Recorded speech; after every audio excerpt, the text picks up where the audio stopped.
As we talked yesterday about the introduction of the progressive movement and what the progressive movement was and who it worked for and what they were trying to do, we talked about how once the progressives made some changes to government that they were going to focus pretty heavily on making some changes to society and the way business was structured.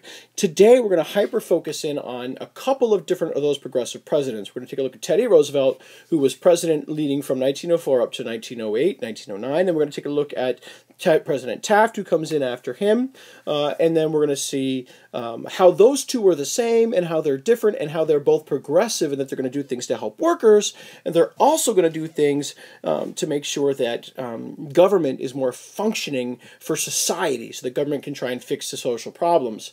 You can see we've got a couple of questions here that we're working with today, or at least a couple of responses to this question. Can politics fix social problems? Roosevelt especially will be able to do this because he uses what's called the square deal, and I want you to think about it as common sense politics. Roosevelt isn't going to do anything that's too extreme. He's not going to be way anti-business, but he's not going to be way anti-worker. He's going to look for some of that middle ground, that kind of ground right in the middle where Roosevelt can say, this right here, this is the space where we can all operate together and we can all be successful. And I'm going to give you some examples here of how he does that. One of the big problems that we talked about so far in the Second Industrial Revolution and as the progressive age starts in the early 1900s are big business, monopolies, trusts, holding companies. These companies that had great control over the market, paid their workers very little, terrible working conditions, set prices whatever they wanted them to be because they were monopolies. Roosevelt's going to say, look, I know that big business, large business organizations are part of the reason that our country is as successful as it is, and you can see it up there above me. But I know that the monopoly power can really hurt the average person because the average person only makes so much money, and monopolies can charge whatever they want. So what he's going to do is say, all right, instead of breaking up all these big businesses, which have really helped us be successful, and instead of letting all these workers get hurt with these really high prices, I'm going to create something known as gentlemen's agreements, something that you could call a common sense approach. Cooperation and regulation. Here's how it works. I identify, and I'm going to pull up this image here for you. I identify a big business, a business that is really just having a tough time, a monopoly, like this one over here. And I'm going to say to them, all right, pal, you've got to pay your workers a little more money. If you do, then I'm going to let you alone. I will have restraint, and you can see that right there with my lightsaber. If I come to you and I tell you that you're a bad trust, that you're a trust that needs to be busted, trust busting, if you're a trust that has to be broken up or taken down, and I tell you to fix something and you don't fix it, I am going to break that trust up. I'm going to break that business up, but I'm going to give you a chance. And even here, like with the good trusts, if you do what I tell you to do, no one even has to know. I'll keep it quiet. No one will know. This kind of common sense approach really struck a chord with voters and with business and with workers because everybody benefits. The businesses know they can't get away with crazy shenanigans that hurt workers and immigrants. But the workers and the immigrants know that they can't get everything that they want because it's not practical, because business does need to be successful. It's a real common sense approach. Here's some other examples. There was a coal miners' strike in 1902. In that coal miners' strike, it was really a scary situation because winter was coming on and people were going to freeze by the millions in America without the coal that we needed and that they needed. So Roosevelt sits down and he says, okay, coal workers, coal mine owners, you've got to accept arbitration. You need to come into the White House, sit down, tell me about your problems. What do you want? What do you want? Let's find that common ground. This is what we will do. And if you agree, then no harm, no foul. Everybody gets to go back to work. If you disagree with Teddy Roosevelt, speak softly, carry a big stick, you're going to get the army. I'm taking over the mines and I'm putting you back to work, and you're not going to like it until you get this problem solved, pal. So that's one of the examples of common sense approaches. The mine owners get some of what they want. The mine workers get some of what they want. Neither side is fully happy, but both goes to work. Same for the Forest Service. Our lumbering industry had been cutting down forests like crazy. The West was rapidly losing its forests. Roosevelt says, I'm okay with you using the wood, guys, but you got to use it in a smart way, right? You can't be stupid about it. You got to use it in a way that makes sense, right? You cut one down, you got to plant two more. Right? Do something that's intelligent about it. So that he creates the United States Forest Service to help regulate those wood resources and prevent business from overusing it. He's going to say, all right, you know what, business, you want to expand out west, you want to get on those railroads and go west, that's fine. You do that. You go west. Go do your thing. But, out west, there are certain resources which are one of a kind. You can't touch those things. Grand Canyon, Old Faithful, Glacier National Park, you can't replace that stuff. It's priceless. So he says, I'm going to create a national park system. And what we're going to do is we're going to protect specific national wonders like the Grand Canyon. And then even after he leaves office in the late 1900s, or 1900s, I should say, that Park Service continues to grow long after his presidency to include places like Gettysburg and all over the country.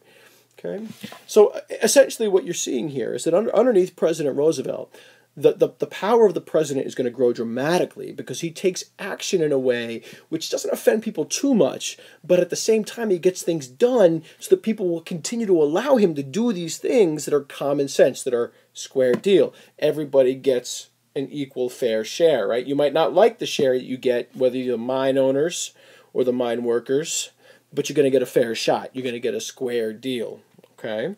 So look, I think that gives you a good idea of kind of how he starts this ball rolling. For the sake of this, I will give you an example of where Roosevelt does actually take some pretty strict action because of companies that don't take action on their own. So Roosevelt most definitely is going to use that kind of common sense approach, and he's going to try and balance the needs of competing groups using that kind of common sense square deal mindset. But what he needs to kind of make sense and make sure that what he's doing is protecting society in a way that's appropriate but not crushing business. So here we have, for example, the meatpacking industry. Now, I don't even know if you understand kind of what meatpacking is and how that process happens, but all across the Midwest and all across the South are huge cattle ranches, and most of the cattle end up in large urban areas where they're slaughtered or right outside large urban areas. At the time, one of the largest areas in the world for producing beef in these meat processing plants was Chicago, Illinois. It was a rail hub, so you could bring in beef from the Midwest, from the Great Plains, from the Rockies, from the South. You could bring meat in all in the place in Chicago. It was cold there in the winter, so it saved on refrigeration costs. You process the beef there, you slaughter the animal, you make your sausage, your scrapple, whatever, and you send it on your way. A muckraker named Upton St. Clair had discovered that these meat processing plants, which used mainly immigrant labor, by the way, were horrific. And we're going to do an activity in class to talk about this, but I'm talking like your fingernails falling off, like by the time you're done, like your thumb is like just like a bloody stump, and there's nothing left to it, and you're bleeding and everything, and there's tuberculosis germs everywhere, and mold and feces. It's disgusting. And Upton St. Clair gets in there, and he sees that these immigrants are working in these incredibly intolerable conditions. And so he writes this book called The Jungle.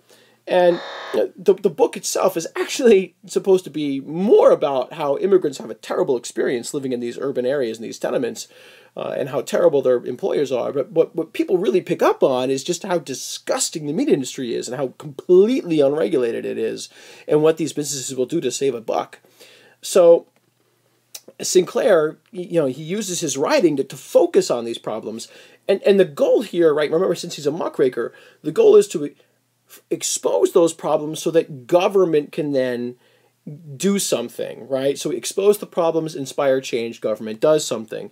That something, in the case of Teddy Roosevelt, was to let the meat processing plants know that they had to make changes. And when they didn't, he got, through Congress, the Meat Inspection Act and the Pure Food and Drug Act. And that is the foundation under which all of our food safety laws since have been rested on. That's the bedrock. And it starts in the early 1900s because of a muckraker. And because government gave the business the opportunity to fix itself, it didn't. So then government put its foot down and said, this is how you're going to run the show. So I think that's a great example of kind of common sense square deal politics, where your society can't be productive if it's falling over dead because you're giving it tainted, rotten, spoiled meat. I think the answer here so far is, yeah, I mean, government can't fix problems, at least under Teddy Roosevelt, as long as he maintains this kind of common sense square deal approach. That concept of a square deal approach is going to be really important for you to understand, especially as Teddy Roosevelt is preparing to leave office as the 1900s come to a close, and William Howard Taft is preparing to take control in 1909, the fall of 1909, with his term starting in 2000 or in 1910. So William Howard Taft is actually handpicked by Teddy Roosevelt, and you can kind of even see that here in this little image where Teddy actually says up on top, here's Teddy right over on the right-hand side. He says, "Oh, here you go, Bill," the William Howard Taft, 1908, getting the nomination, right? And then off he goes to become president. And then something's going to happen because 4 years later, or just a little bit later, I should say, now all of a sudden you have Teddy Roosevelt, with his gun and pistol here, saying to William Howard Taft, "Hand it back, right? Give me back the nomination of the Republican Party." So something happens where Teddy Roosevelt looks at William Howard Taft and what Taft is doing and says, that dude is doing it wrong. And what exactly is Taft doing wrong? He completely abandons the concept of square deal politics and common sense politics. He will go after big business twice as much as Roosevelt did. So Taft is going to say, you know what? Forget big business. Twice as much as Roosevelt did. Taft is going to go and he's going to try and go after all kinds of trusts, whether that's going to be trusts like the railroads, like you can see in that cartoon in the upper left of that slide. He's going to go after them, whether it's U.S. Steel, a huge steel company in the 1900s. You can see the United Steelworkers postcard there for their union. He's going to go after them. And Roosevelt really believes that if Taft keeps this up, that system of cooperation and regulation that was on slide 1, that's going to get destroyed because businesses won't trust the government anymore to keep its promises. Taft said, or Roosevelt said rather, that if you do what I tell you, I'll leave you alone. Well, Taft doesn't play by those rules. Companies that Roosevelt said would be okay are sued and broken up by Taft. So Roosevelt's really, really upset, especially when some of Roosevelt's favorite people that he put into power, like Gifford Pinchot of the Forest Service, are fired for insubordination when they refuse to do what Taft tells them to do. Now, I don't blame Taft for firing those people, for firing people that are insubordinate, for being disobedient, but Roosevelt really sees this from the perspective of a personal insult. So in Roosevelt's mind, you got this guy Taft who is completely messing with the common sense approach, and he's going to undo all the work that Roosevelt himself did.